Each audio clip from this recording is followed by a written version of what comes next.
So I'm gonna just start off by saying this. Forgive me if I'm not as articulate as most people are. Um, this is a gaming channel. I don't really go out my way to use my platform as like a soapbox to stand on to talk about my problems, or any problem for that matter. I think you guys can, if who's been fans of me since my ADS Play 101 channel, can count on one hand how many times I've really uh, made videos like this in response to something serious. And there is nothing more serious than what is going on. And, I know people want to hear my opinions on it. No cap. People want to hear my opinions on it. Because they understand what my outlooks are on things like this. So I'm gonna do my best to try to not make this video long, because I hate dwelling in negativity, but negativity is a part of life, and though we can't completely get rid of it, and though we may not want to, we have to acknowledge that it exists. And in doing that, we recognize the dangers of the negativity, to where should it become too much, our positivity, that means correcting our wrongs, holding the necessary people accountable for their actions, and taking the necessary actions to punish those people who bring all that negativity into the world and decide that they want to use it however they feel, to make themselves feel invincible, or they're above a certain status quo, or above a certain standard, or whatever.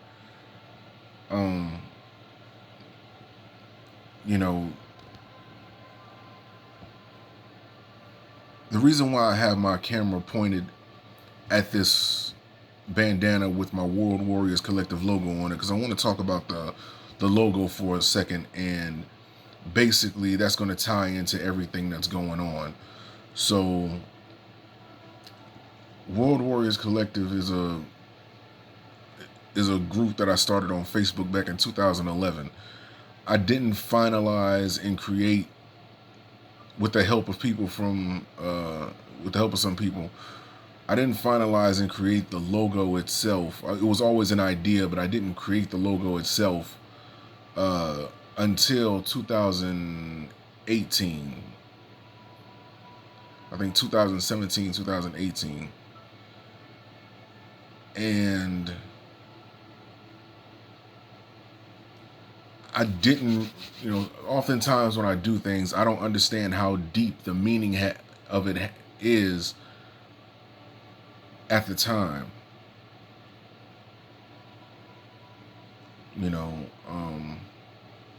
I just always felt like, as long as I stand on the side of truth and stay away from the side of lies, then regardless of how soon I create anything, it's gonna be timeless, because the truth is always solid. A lie has to constantly change in order to stay relevant.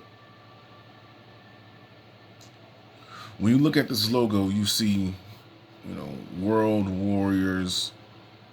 What you see is a face and two pair of hands holding the world in the palm of its hand. You got World Warriors as the eyebrows, and Collective as a smile on the face of this logo. And the colors are purple and gray, because they symbolize something.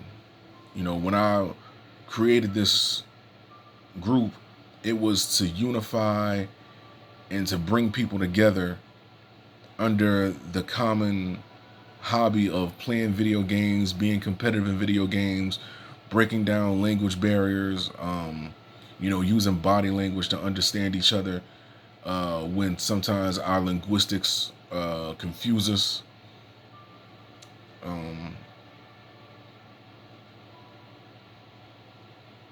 Because if we are gamers, right? And I hold out a controller to somebody in a foreign country, I hold out the controller like this. They may not understand what I'm saying verbally, but body language they understand. They know that I want to play with them. It's a universal thing. Body language is universal. So I kind of just, not even kind of, I stand on the side of truth. Now, I understand that people have this philosophy and this theory or this outlook called your truth, and that your truth doesn't exist. Now, I know you probably the first time anybody's hearing that, but you got to understand, when you say your truth, even though I understand the context in which people say it, you have to understand, when you say the words your truth, that's implying that you are always in the right, that the truth is always on your side, even when you're in the wrong. And I don't operate like that. I operate that there's only two sides. There's the truth and there are lies. And every day you wake up, you have to decide which side you want to stand on. And as long as you're standing in the truth, you're not going to falter, you're not going to shake, because it's a solid foundation that isn't broken, that can't be broken. People can run from the truth, they can try to hide from the truth, but they can't get rid of it. And going back to this logo, what you see is gray and purple. It's purple and gray are the colors because it represents unity and balance. From streets to political, to politics, excuse me. Purple is what you get when you mix the colors red and blue. Now, you can take that from a street level all the way up to a corporate level, all the way up to a business level, all the way up to a political level, and you mix those colors red and blue off, which are often used on opposing sides of any organization, and you blend them together, you mix them together, they're going to make purple. That's unity right there. That's a symbol of strength. And then when you look at gray, gray is in between, black and white, and that to me represents balance. That represents, the middle ground where we all stand on. And when you look at the logo, it's purple and gray, and the logo is smiling because the world is in the palm of our hands. We control this, and we finally realize it. This logo has a deep, deep meaning. It's not just, a pair of eyes that look like a pair of boobs and just, you know what I mean? You know what I mean? And staring down at a globe of, viscerally or viciously, or looking like it has some nefarious means. It's not that. It's a face that's smiling with the world in the palm of its hands, because it finally realizes that the power is in your hands to change. And I know, especially now with the George Floyd protests going on, with the energy being directed towards getting justice for his senseless, cold-blooded killing by the hands of Officer Derek Shavik. I can't even pronounce his last name, but he know who he is. You know who he is. His face is all over the goddamn news.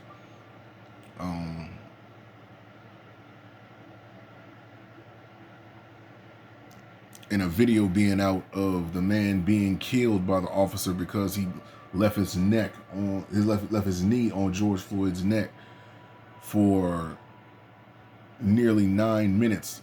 2 minutes after he passed out and stopped breathing. After he stopped breathing and blood started dripping for his nose, he kept his knee on his neck.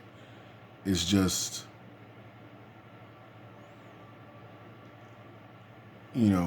so I understand the context as far as the riots go and things like that. Now, let me say this because I don't want to be too much longer. You have to, power is a very tempting element. It can either strengthen or it can either completely corrupt. When you have power, you can either become a person with power or a powerful person. Now, if you're a powerful person, that means that you have power in the palm of your hand. You're not completely, you're not allowing it to corrupt you. You're not allowing it to drive you mad. You're not allowing it to drive you crazy. You understand how to use it, when to apply pressure with it, when not to apply pressure with it. Uh,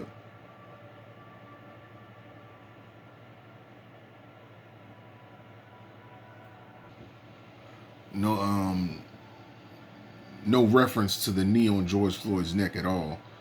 Like, I forgot how people used to say that. Somebody correct me, but yeah, no reference to that.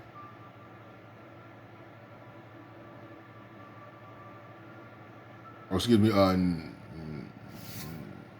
no pun intended. Um, you know, Powerful people understand what to do with that power when they realize they have it.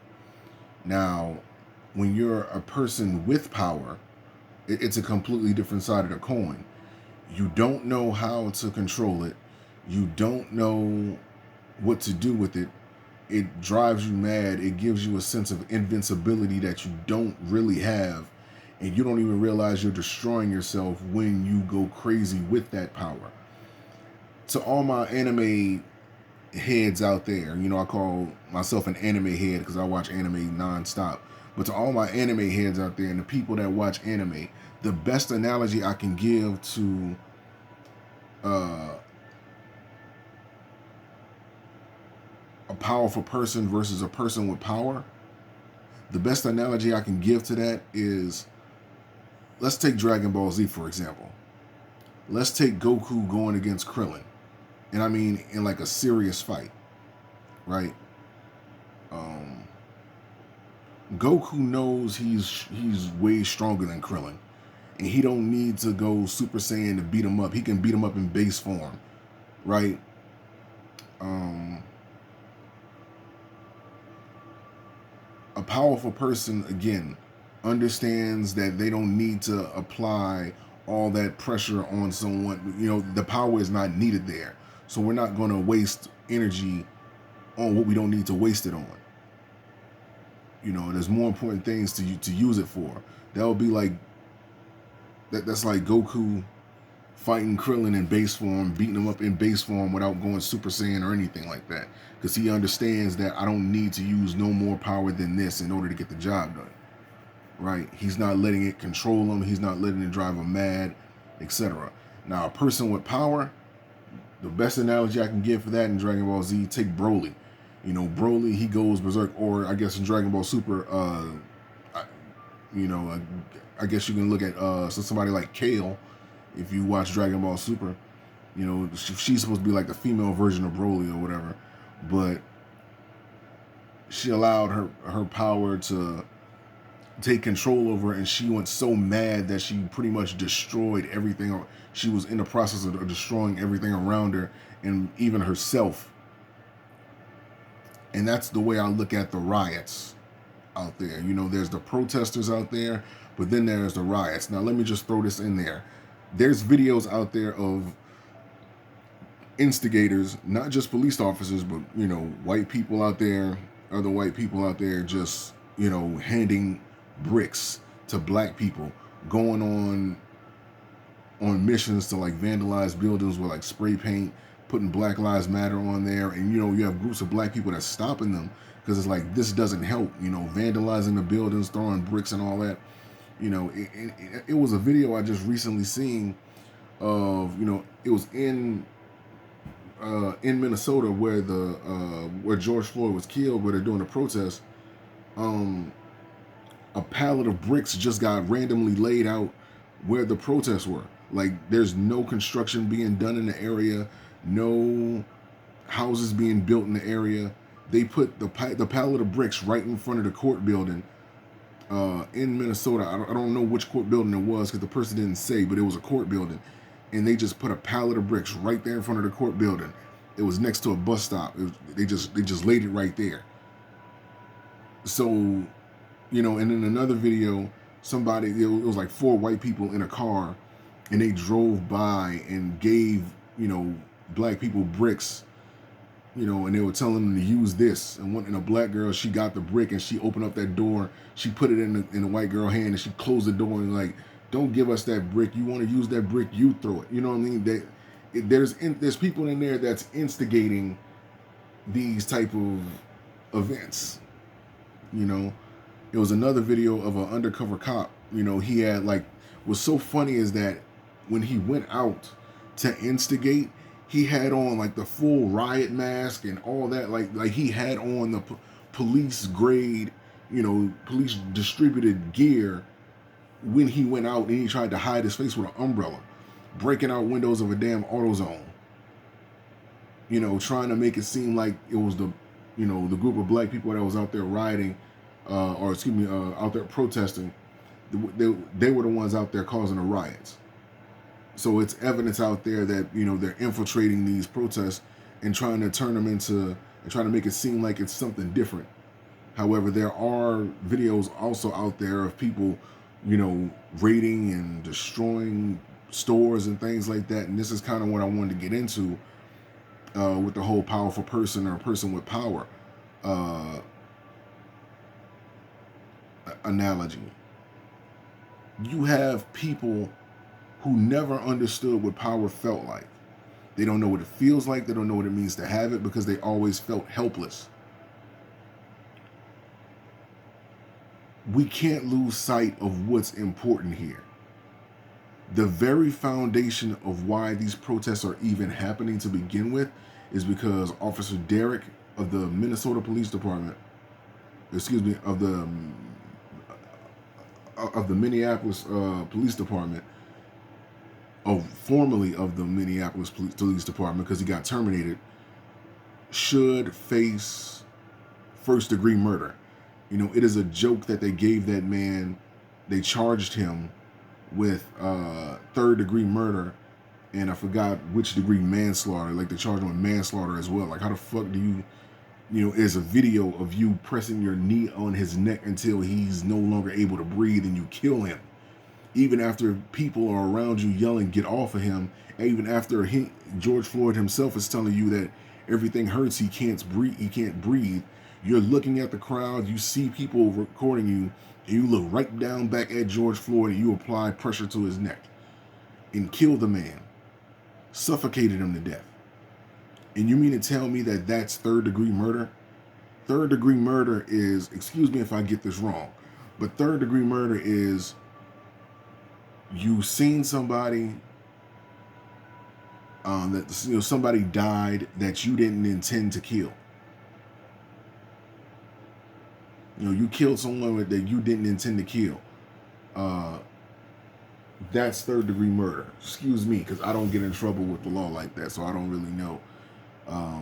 And George Floyd, they said he wasn't complying. The security footage came out of the building that was adjacent to the events, and he was complying with the officer, so that was a lie.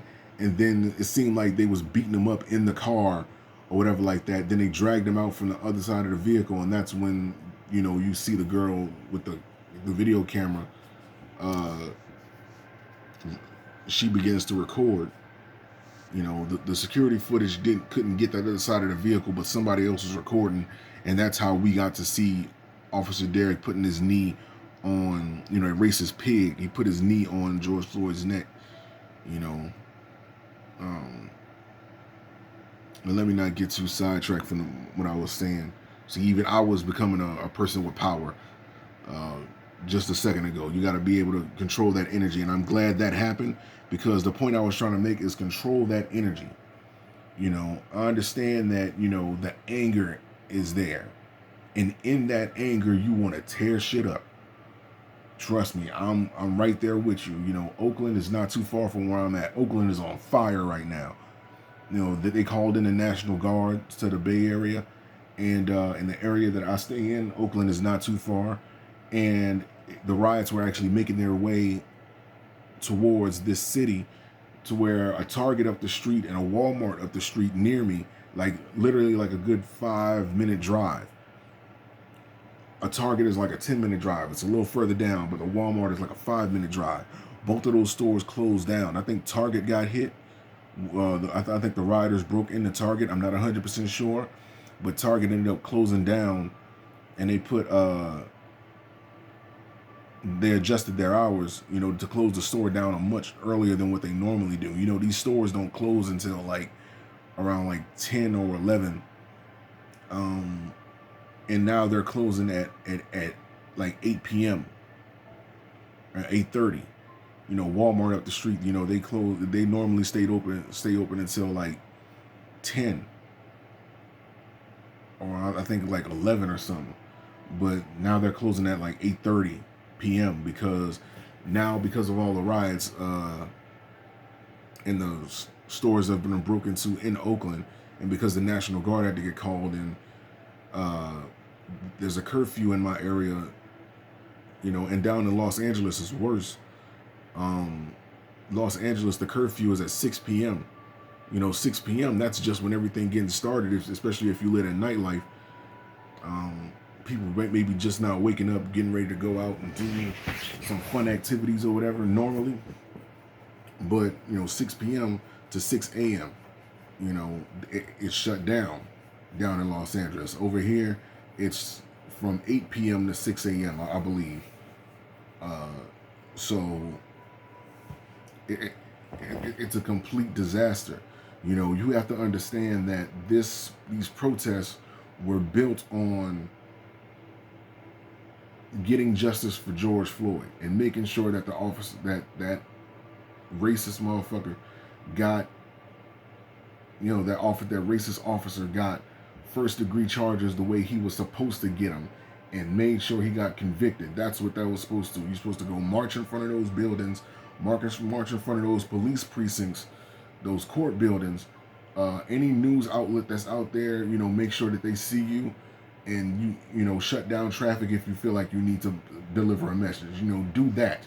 Breaking into the stores, there's always going to be groups of people that come as opportunists during this time. Just like you have internet trolls online who wait until like something serious comes along and they just get their rocks off by just causing a disturbance. They're not making anybody mad for no other purpose outside of them getting enjoyment. They enjoy causing chaos. PlayStation just announced that they're not gonna do their that they're gonna postpone their PlayStation 5 reveal event in light of all this, in light of the riots and the protests and things that are going on, because they feel like a more important message needs to be sent, verbatim of them saying that on their own Instagram. Sony, and it's a plethora of people in the comments of that Instagram post from Sony that are mad because Sony postponed their event. You have to understand that how often do you get a corporation such as big, especially for us that love playing video games, how big of it is that PlayStation decided to postpone their own event, their own business, to say, you know what, we don't want to take attention, we don't want to take any attention away from what's going on right now, and the message needs to be sent that, this is more important than revealing our PlayStation 5, so we're going to postpone that event until further notice. That is big. It may not be much, but that's big, considering that PlayStation doesn't do that often, and this has caused such an effect that PlayStation decided that they were going to put a hold on their own business they may be losing anticipation, losing subscribers or whatever like that. Because people are always doing like the little typical threat. I'm gonna go to Xbox. I'm gonna go. You know what I mean? Good riddance, because that means you're out of the PlayStation community, and we don't need you here. There's more important things going on than the reveal of the PlayStation 5, and for you to try to demonize a company for seeing what's more important and stepping up to that plate and doing something about that, that's big, and I commend them for that. I don't know if any other corporation is doing the same. I know celebrities are calling for a blackout tomorrow of their music. They're not promoting any music. They're not doing anything because they want to send that message that this is more important, than their business ventures. Because the music can be made. We can't get George Floyd back. Something that was completely unnecessary and unneeded, with him being killed in cold blood just because it was a day that an officer wanted to kill a black man. So redirect that energy. Don't fall for the tricks. Don't fall for the pile of bricks that they're leaving out there. Because at the end of the day, we need those stores. We need those, those places. I can understand that the Target in Minnesota that wouldn't sell milk to the protesters that got pepper sprayed. I understand why they got broke in. The ones over here didn't do that. So why are you breaking into that? For some people, Walmart is all they have. That's all they have in certain areas. So be aware of that. Don't break into the mom and pop stores, black-owned businesses, brown-owned businesses. You know what I mean? Don't break into those that's been serving the community. A lot of those guys have worked hard to get out of the ghetto and stayed in the ghetto to give opportunities to our kids and our nieces and nephews and our parents and what have you. So, love y'all. Peace. Stay safe. And let's get justice